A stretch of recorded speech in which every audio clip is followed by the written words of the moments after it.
நமச்சிவாய வாழ்க. நாதந்தாள் வாழ்க. இமைப்பொழுதும் என் நெஞ்சில் நீங்காதான் தாழ் வாழ்க. வாழ்க வளமுடன். அனைவருக்கும் இனிய வணக்கங்கள். நாம் தற்போது 2025ஆம் ஆண்டின் இறுதியை நெருங்கிக் கொண்டிருக்கிறோம். 2026ஆம் ஆண்டின் முதல் மாதமான ஜனவரி மாதத்தில் நுழைய உள்ளோம். நிகழும் ஸ்ரீ மங்களகரமான விசுவாச ஆண்டு மார்கழி மாதம் 17ஆம் நாள் திரியோதசி திதியில் ரோகிணி நட்சத்திரத்தில் சுபம் நாமயோகத்தில் கௌளவம் கர்ணத்தில் சித்த யோகத்தில் வியாழக்கிழமை அன்று இந்த மகத்தான ஜனவரி மாதம் பிறக்கின்றது. இந்த மாதத்தில் பல கிரகங்கள் தங்களின் நிலைகளை மாற்ற உள்ளன. ஜோதிட சாஸ்திரப்படி ஜனவரி 1, 2026இல் கிரகங்களின் சிறப்பு சேர்க்கையால் உருவாகும் மிகப்பெரிய யோகமான சங்கோண யோகம் ஒரு சில ராசிக்காரர்களுக்கு மங்களகரமானதாகவும் அதிர்ஷ்டமானதாகவும் வாழ்வில் புதிய வெளிச்சம் தருவதாகவும் அமையும். ஜனவரி மாதம் 13ஆம் தேதி செல்வத்தின் அதிபதியான சுக்கிர பகவான் மகர ராசிக்கு செல்ல உள்ளார். ஜனவரி மாதம் 15ஆம் தேதி கிரகங்களின் தலைவனாக கருதப்படும் சூரிய பகவான் மகர ராசிக்குள் நுழைய உள்ளார். ஜனவரி மாதம் 16ஆம் தேதி கிரகங்களின் தளபதியான செவ்வாய் பகவான் மகர ராசியில் சஞ்சரிக்க உள்ளார். இம்மாதம் அதாவது ஜனவரி 17ஆம் தேதி புதன் பகவானும் ஜனவரி 18ஆம் தேதி சந்திர பகவானும் மகர ராசிக்கு செல்ல உள்ளனர். இவ்வாறு ஜனவரி மாதத்தில் கிரகங்கள் தங்களின் ராசியை மாற்றுவதால் அதன் தாக்கம் அனைத்து ராசிக்காரர்களின் வாழ்க்கையிலும் காணப்படும். குறிப்பாக சில ராசிக்காரர்களுக்கு அதிர்ஷ்டம் பிரகாசிக்கப் போகிறது. இதன் விளைவாக தொழில் மற்றும் வணிகத்தில் நல்ல முன்னேற்றம் ஏற்பட போகிறது. அதே சமயம் ஆரோக்கியமும் சிறப்பாக இருக்கப் போகிறது. மேலும் சில ராசிக்காரர்களுக்கு கண்டமும் காத்திருக்கிறது. உயிர் போகும் ஆபத்து கூட வரலாம். எச்சரிக்கையாக இருக்கவும். யமனே எதிரில் வந்தாலும் சிவனின் அருள் இருந்தால் எதிலும் வெற்றி பெறலாம். சிவ வழிபாடு கர்ம வினைகளை அளிக்கும். இந்த கிரகங்களின் பெயர்ச்சியால் இம்மாதம் உங்கள் வாழ்வில் நடக்க இருக்கும் சுப மற்றும் அசுப பலன்கள் என்ன என்பதனையும், அசுப பலன்கள் ஏற்படுமாயின் ராசிக்காரர்கள் செய்ய வேண்டிய பரிகாரம் என்ன, வழிபட வேண்டிய தெய்வம் யார் என்பதனை பற்றியும் விரிவாக காண்போம். பிறக்கப் போகும் இம்மாதத்தில் உங்கள் வாழ்வில் வளமும் நலமும் செல்வ செழிப்பும் பெற்று வாழ்வின் உயரிய நிலையை அடைய எல்லாம் வல்ல எம்பெருமானை வேண்டி விரும்பி கேட்டுக்கொள்கிறேன். மீனராசி அன்பர்களே, இந்த மாதம் வாக்கு வன்மையால் எல்லா நன்மைகளும் கிடைக்கப் பெறுவீர்கள். அனுகூலமான பலன் உண்டாகும். பணவரவு மன திருப்தியை தரும். புதிய நபர்களின் அறிமுகமும் அவர்களது நட்பும் கிடைக்கப் பெறுவீர்கள். நீண்ட நாட்களாக இழுபறியாக இருந்த காரியங்கள் சாதகமாக நடந்து முடியும். வாகனங்களை பயன்படுத்தும் போது கவனம் தேவை. தொழில் வியாபாரத்தில் எதிர்பார்த்த வெற்றி கிடைக்கும். நிதி நிலைமை சீர்படும். புதிய ஆர்டர்கள் கிடைப்பதில் இருந்த சிரமங்கள் குறையும். உத்தியோகத்தில் இருப்பவர்கள் வேலைப்பளு குறைந்து காணப்படுவார்கள். எதிர்பார்த்த இடத்திற்கு மாற்றம் கிடைக்கலாம்.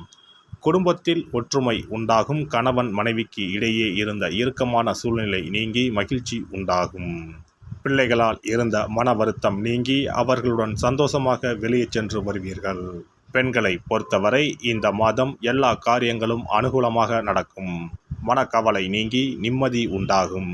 கலைத்துறையினருக்கு வீண் அலைச்சல், காரிய தாமதம் போன்றவை ஏற்படலாம். புதிய முயற்சிகளை தள்ளி போடுவதும் நல்லது. காரிய அனுகூலம் ஏற்படும். உணர்ச்சிகரமாக பேசி மற்றவர்களை கவர்வீர்கள். எல்லாவற்றிலும் எதிர்பார்த்த நன்மைகள் உண்டாகும். பணவரத்து கூடும். அரசியல் துறையினருக்கு கொடுக்கல் வாங்கலில் இருந்த பிரச்சனைகள் தீரும். நீண்ட நாளாக இருந்த கஷ்டங்கள் நீங்கும். எதையும் செய்து முடிக்கும் சாமர்த்தியம் உண்டாகும். அரசாங்கம் மூலம் லாபம் ஏற்படும்.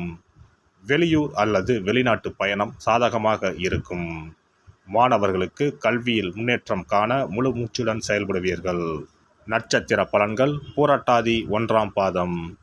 இந்த மாதம் குடும்பத்திற்கு தேவையான பொருட்கள் வாங்குவதன் மூலம் செலவுகள் உண்டாகும். சகோதரர்கள் மூலம் உதவிகள் கிடைக்கும். உறவினர்கள் வருகை இருக்கும். பிள்ளைகளிடம் அனுசரணையாக நடந்து கொள்வது நன்மை தரும். உத்திரட்டாதி நட்சத்திரம். இந்த மாதம் துணிச்சலுடன் ஈடுபட்டு காரிய வெற்றி காண்பீர்கள். பணவரத்து திருப்தி தரும். வாக்குவாதத்தை தவிர்ப்பது நன்மையை தரும். எதிலும் மிகவும் கவனமாக ஈடுபடுவது நல்லது. பிள்ளைகள் பற்றிய கவலை நீங்கும். உடல் ஆரோக்கியம் உண்டாகும். ரேவதி நட்சத்திரம். இந்த மாதம் வீண் மனக்குழப்பம் ஏற்பட்டு நீங்கும். மற்றவர்களுக்கு உதவ போய் வீண் பிரச்சனைகளில் சிக்கிக் கொள்ளலாம். திடீர் கோபம் ஏற்படும். தேவையற்ற வீண் செலவுகளும் உண்டாகும். ஆன்மீக நாட்டம் ஏற்படும். தொழில் வியாபாரம் தொடர்பான காரியங்களில் இழுபறியான நிலை காணப்படும். உத்தியோகத்தில் இருப்பவர்களுக்கு கூடுதல் பணிச்சுமையும் வீண் அலைச்சலும் உண்டாகும். சிவபெருமானை வணங்கி வர எல்லா காரியங்களும் நல்லபடியாக நடக்கும். குடும்பத்தில் இருந்த பிரச்சனைகள் தீரும். சிறப்பு தொகுப்பு. கண் திருஷ்டிகள் அகன்று தடைப்பட்டு கொண்டிருக்கும் காரியங்கள் நிறைவேற செய்ய வேண்டிய பரிகாரம் என்ன என்பதனை பற்றி காண்போம். வாழ்க்கையில் நல்ல நிலையில் இருந்தவர்கள் கூட திடீரென்று பொருளாதாரம் இழந்து மன கஷ்டங்களுடன் வாழும் நிலை ஏற்படும். இந்த நிலை எதனால் ஏற்பட்டது என்று ஆராய்ந்து பார்த்தால் பெரும்பாலும் அவர்களின் மீதான கண் திருஷ்டிதான் காரணமாக இருக்கும். கல்லடி பட்டாலும் கண்ணடி படக்கூடாது என்று சொல்வார்கள் அல்லவா, அது உண்மைதான். இது போன்ற பிறரின் பொறாமை கொண்ட கண் திருஷ்டியினால் பலரின் வாழ்க்கை சிரமத்திற்கு ஆளாக நேரிடும்.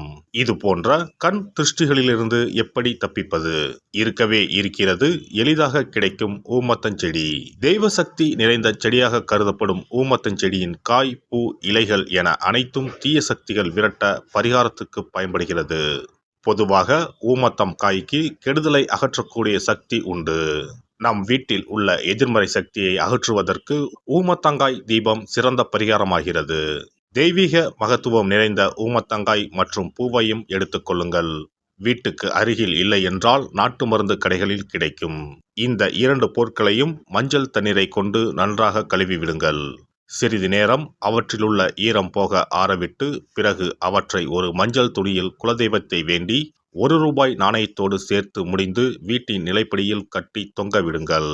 இந்த முடிச்சை வெள்ளிக்கிழமை அல்லது ஞாயிற்றுக்கிழமைகளில் தயார் செய்து வாசல் படியில் கட்டுவது சிறப்பு. தினமும் வீட்டில் தீபம் ஏற்றி காண்பிக்கும் போது இந்த முடிச்சுக்கும் காண்பிக்கவும். இதேபோல் ஊமத்தம் இலைகள் கிடைத்தால் அந்த இலைகளை சுத்தமான மஞ்சள் தண்ணீரில் கழுவிவிட்டு அவற்றை கொண்டு வீட்டில் இருக்கும் விநாயகருக்கு திங்கள் கிழமைகளில் தொடர்ந்து அர்ச்சனை செய்து வர வேண்டும். ஊமத்தம் பூவையும் விநாயகருக்கு சூட்டலாம். 3 வாரங்கள் தொடர்ந்து திங்கள் கிழமைகளில் விநாயகருக்கு ஊமத்தை இலையால் அர்ச்சனை செய்து ஊமத்தம் பூவை சூட்டி வழிபட்டால் வீட்டில் உள்ள கெட்ட சக்தி நடமாட்டம் மற்றும் கண் திருஷ்டிகள் தீரும். ஊமத்தம் செடியும் சிவபெருமானுக்கு உகந்த இலை ஆகும். இந்த ஊமத்தங்காய் வைத்து சிவபெருமானுக்கு தீபம் ஏற்றி வழிபடுவதன் மூலம் நமது பிரச்சனைகளில் இருந்து எளிதாக விடுபட முடியும். முதலில் 2 ஊமத்தங்காய்களை எடுத்துக்கொள்ள வேண்டும். அவற்றின் மீது முட்கள் இருப்பதால் மிகவும் கவனமாக கையாள வேண்டும். ஊமத்தங்காயின் காம்பு பகுதிகளை வெட்டி கொண்டு கத்தியை பயன்படுத்தி ஊமத்தங்காயின் உள்ளே இருக்கும் விதை பகுதியை முழுவதுமாக நீக்கிவிட வேண்டும். பின்னர் 2 அகல் விளக்குகள் மற்றும் விளக்கு வைப்பதற்கான 2 தட்டுகளை எடுத்து சுத்தம் செய்து அவற்றிற்கு மஞ்சள் குங்குமம் போட்டு வைத்துக் கொள்ள வேண்டும். பின்னர் 2 தட்டின் மீதும் ஒவ்வொரு அகல் விளக்கை வைத்துக் கொள்ள வேண்டும். அதன் பிறகு எப்போதும் பூஜை செய்வதற்கு வைப்பது போன்ற வெத்தலைப்பாக்கு, பழம் போன்றவற்றை வைத்துவிட்டு 2 விளக்குகளையும் ஏற்றி சிவபெருமானை மனதார வேண்டிக் கொள்ள வேண்டும். எனக்கு இருக்கும் பிரச்சனைகள் அனைத்தும் தீர்ந்து இன்பமான வாழ்க்கை கிடைக்க வேண்டும் என வேண்டிக் கொள்ள வேண்டும். இந்த பூஜையை வெள்ளிக்கிழமை அன்று தொடங்கினால் தொடர்ந்து 9 வெள்ளிக்கிழமைகள் செய்ய வேண்டும். ஊமத்தங்காயின் மீது எவ்வாறு முட்கள் இருக்கிறதோ அதுபோல நமது வாழ்க்கையில் இருக்கும் முட்கள் போன்ற பிரச்சனைகளை அவை தீர்த்து வைக்கின்றன. இந்த பூஜையை நாம் தொடர்ந்து செய்து வருவதால் நம் மீது இருக்கும் கண் திருஷ்டிகள் அகன்றுவிடும். தீராத துயரங்கள் தீர்ந்துவிடும். பணம், நகை நம்மிடம் பெருகி வரும். சிலருக்கு கையில் சுத்தமாக பணம் இருக்காது. வறுமை தாண்டவமாடும். கடன் தொல்லையால் கஷ்டப்படுவார்கள். பண பிரச்சனையில் சிக்கி கொண்டிருப்பவர்கள் இந்த தீபத்தை ஏற்றினால் 3 வாரங்களில் நல்ல பலனை பெற முடியும். தொழிலில் நல்ல முன்னேற்றம் இருக்கும். கடன் பிரச்சனைகள் தீரும். உறவினர்களிடையே பகைமை இருந்தால் அவையும் மறைந்துவிடும். நோய்வாய் உள்ளவர்கள் இந்த தீபத்தை ஏற்றுவதன் மூலம் நல்ல பலனை பெற முடியும். பொதுவாகவே எந்த பரிகாரம் என்றாலும் அதை முழு நம்பிக்கையுடன் செய்தால் மட்டுமே முழு பலன் கிடைக்கும் என்பதை நினைவில் கொள்ளுங்கள். எல்லாம் வல்ல இறையருளால் நீங்களும் உங்கள் அன்பு குடும்பமும் உடல் நலம், நீலாயுள், நிறை செல்வம், உயர் புகழ், மெய்ஞானம் ஓங்கி வாழ்க வளமுடன். இந்த வீடியோ பதிவு உங்களுக்கு பிடித்திருந்தால் லைக் பண்ணுங்க, கமெண்ட் பண்ணுங்க, ஷேர் பண்ணுங்க. மறக்காம சப்ஸ்கிரைப் பண்ணுங்க. பக்கத்துல இருக்கிற பெல் பட்டனை கிளிக் பண்ணுங்க. நன்றி, வணக்கம். ஓம் நமச்சிவாய. சிவாய நம.